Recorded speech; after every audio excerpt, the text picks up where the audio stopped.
ये जो प्रधान हैं उनसे बात करना चाहूँगा। भरत सहरावत जी हमारे पास हैं।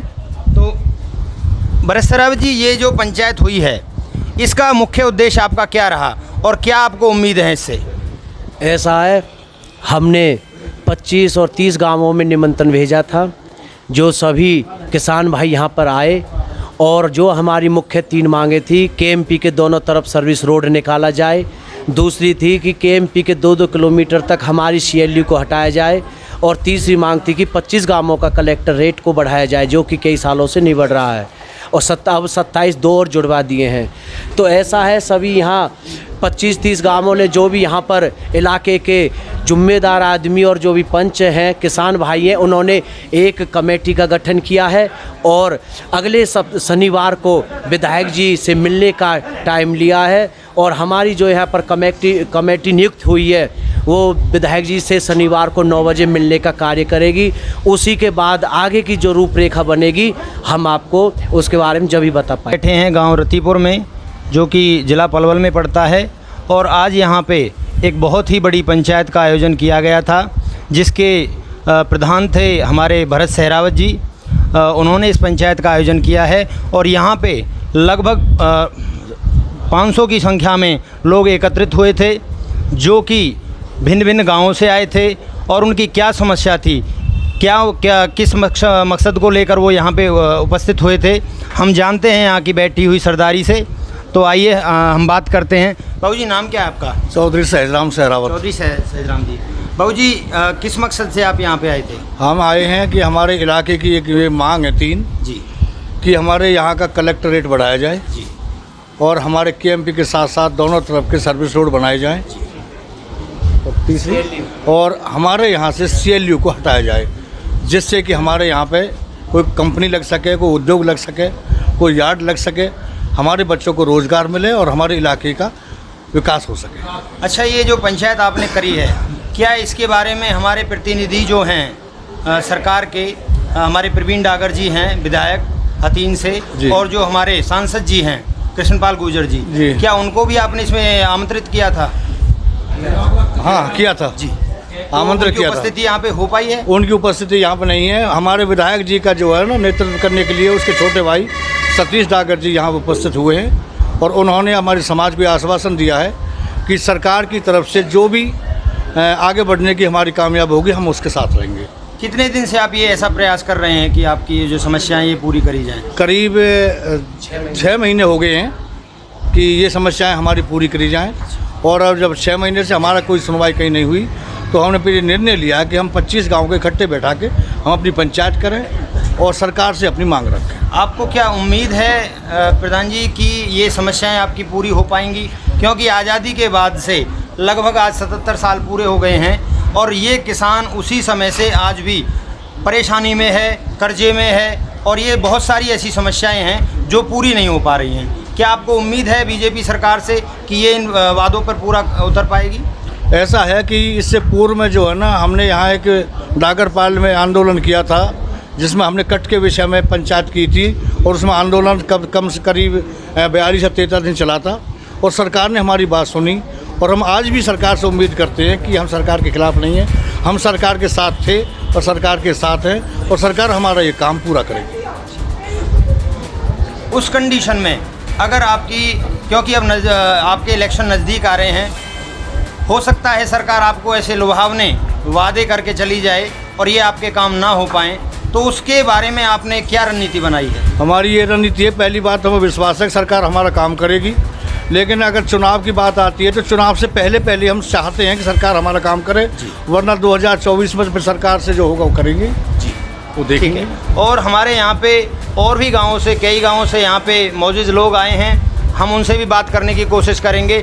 उससे पहले मैं कमेटी के जो प्रधान हैं, हमारे केएमपी यूनियन के जो प्रधान हैं, उनसे बात करना चाहूँगा। भरत सहरावत जी हमारे पास हैं।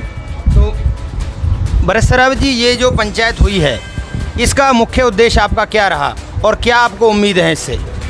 ऐसा है, हमने 25 और 30 गांवों में निमंत्रण भेजा था, जो सभी किसान भाई यहाँ पर आए और जो हमारी मुख्य 3 मांगे थी, केएमपी के दोनों तरफ सर्विस रोड निकाला जाए, दूसरी थी कि केएमपी के 2-2 किलोमीटर तक हमारी सीएलयू को हटाया जाए और तीसरी मांग थी कि 25 गांवों का कलेक्टर रेट को बढ़ाया जाए, जो कि कई सालों से नहीं बढ़ रहा है, और अब 27 दो और जुड़वा दिए हैं।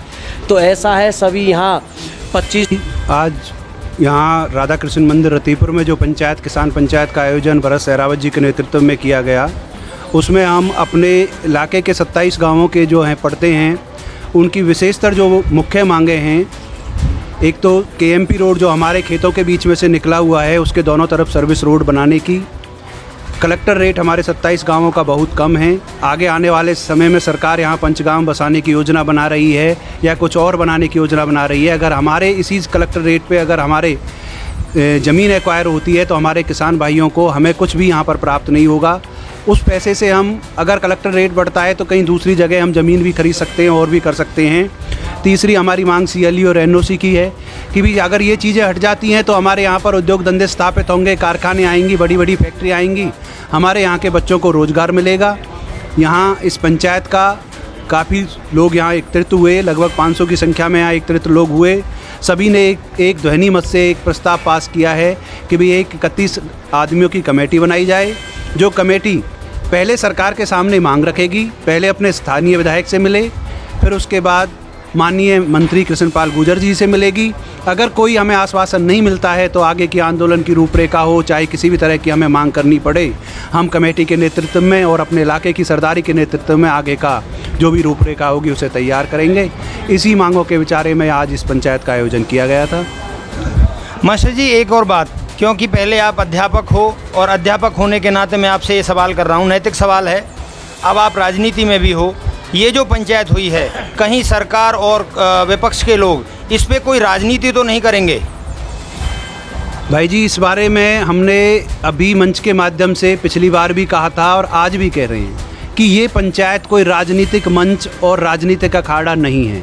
जो भाई इसमें समर्थन देगा वो आने वाले भविष्य का समर्थन होगा, आने वाले बच्चों के भविष्य का समर्थन होगा। अगर राजनीतिक मंच अगर कोई इसको बनाकर इसका फ़ायदा उठाना चाहता है तो वो बिल्कुल बेकार है। अगर उठाना चाहता है कि भी सामाजिक रूप से, सद्भाव रूप से और किसानों के हित के लिए, तो मैं उनका आह्वान करूंगा सभी दलों के नेताओं से, इसमें पक्ष और विपक्ष और की बात ही नहीं आती, क्योंकि ये एक जनहित का मुद्दा है, आने वाले हमारे बच्चों के भविष्य का मुद्दा है। मास्टर जी, क्योंकि वकील साहब आप बताएं कि किस प्रकार से आप इस कमेटी का गठन जो आपने किया है, किस प्रकार से इसका भविष्य देख रहे हैं? सबसे पहले तो रावत साहब आपका बहुत बहुत धन्यवाद। रावत साहब, आज जो हमारी 51 सदस्यीय कमेटी जो गठित हुई है, उस कमेटी की ये फैसला हुआ है हमारी सरदारी के बीच में कि आने वाली 9 तारीख को हम सब इकट्ठा होकर विधायक जो हमारे प्रवीण डागर जी है उनके यहाँ जाएंगे और उनसे ये कहेंगे कि भाई जो हमारी ये मांग है इलाके की, उसमें हमारी अगुवाई करते हुए वो हमारा सहयोग करें। उसके बाद हम ये डिसीजन लेंगे कि उनका रुख क्या होता है, वो हमारा साथ देंगे, ऐसी हमें उम्मीद है कि उनके भाई ने भी यहाँ पूरा आश्वासन सरदारी के बीच में दिया है, तो ये तो हमें उम्मीद है कि वो हमारा साथ देंगे। दूसरा, रावत साहब, ये जो हमारी मांग है ये हमारे इलाके के बच्चों का भविष्य भी तय करेंगी। ये महंगाई के दौर में इस तरह से जो आज महंगाई है, अगर ये हमारी मांगें पूरी ना करी गई तो पहले ही हमारा एरिया बहुत पिछड़ा हुआ है और ज़्यादा पिछड़ेगा। अगर ये हमारी मांग पूरी होती है तो यहाँ हमारे जो इलाके में तरक्की के जो द्वार है वो खुलेगा। अब सबसे पहले तो हमारी ये मांग है KMP के साथ साथ जो कनेक्टिविटी जोड़ने के लिए जो सर्विस रोड है वो बनाया जाए। सर्विस रोड बनने से यहाँ जो यातायात के जो साधन हैं, जो कंपनी यहाँ आएंगी उन्हें यातायात की सुविधा मिलेंगी, इसलिए ये बहुत ज़रूरी है।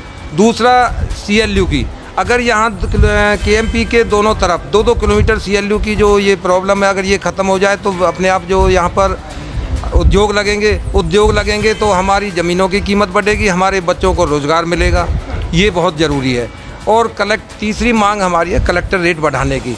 आज रावत साहब, हतीन से लेके पलवल तक कहीं पर भी रोड के साथ 2 करोड़ से कम की कीमत नहीं है, और सरकार ने जो कीमत रखी हुई है कुल 24 लाख, कहीं पर आप अचंभा करेंगे कहीं तो 20 और 22 लाख भी है, जबकि यहाँ पलवल से और हतीन के बीच में कहीं भी 2 करोड़ से अगर कोई ज़मीन बता दे, मिलेगी नहीं कहीं भी, लेकिन कलेक्टर रेट है।